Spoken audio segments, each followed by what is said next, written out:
আজকে আমি একটা বাঁধাকপির নতুন রেসিপি বানিয়েছি। প্রথমে কড়াইয়ে আমি গরম জল দিয়েছিলাম বসিয়ে, তারপরে গোটা বাঁধাকপি থেকে পাতা গোটা গোটা খুলে নিয়েছিলাম। ওই জলের মধ্যে পাতাটাকে আমি হালকা সিদ্ধ করতে দিয়েছিলাম। খুব বেশি সিদ্ধ করলে হবে না, হালকা সিদ্ধ করে নিতে হবে। তো আমি বাঁধাকপিটা হালকা করে করে একটু নেড়ে নেড়ে পাতাটাকে ভালো করে সিদ্ধ করে নিলাম। তারপর একটা ছাঁকনির মধ্যে উঠিয়ে জলটাকে ঝরিয়ে নিতে হবে পুরো ভালো করে। আমি পুরো পাতাগুলো একটা একটা করে তুলে নিলাম, দিয়ে ঠান্ডা করার জন্য একটা থালার মধ্যে দিয়ে দিলাম পুরো পাতাগুলোকে। এটা পুরো নিরামিষ রেসিপি বাঁধাকপির।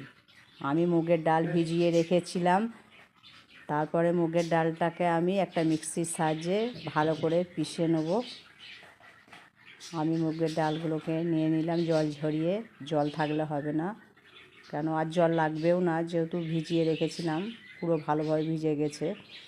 কিছু আদা কুচি দিলাম আর দুটো কাঁচা লঙ্কা দিলাম আর একটু নুন দিলাম, দিয়ে ভালো করে আমি মিক্সিতে ভালো করে ওটা মিক্সচার করে নিলাম, পিষে নিলাম।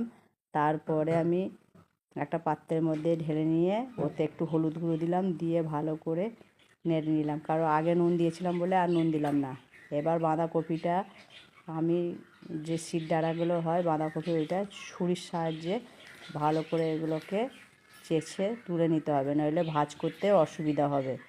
তার জন্য আমি পুরো ডাঁটির যে সাইজগুলো হয় বাঁধাকপির, ওগুলো মোটা মোটা, ওগুলোকে সব ছুরির সাহায্যে তুলে নিলাম, দিয়ে একটা একটা করে আমি ভালো করে করে নিলাম। দেখো সবগুলোই, এই দেখো।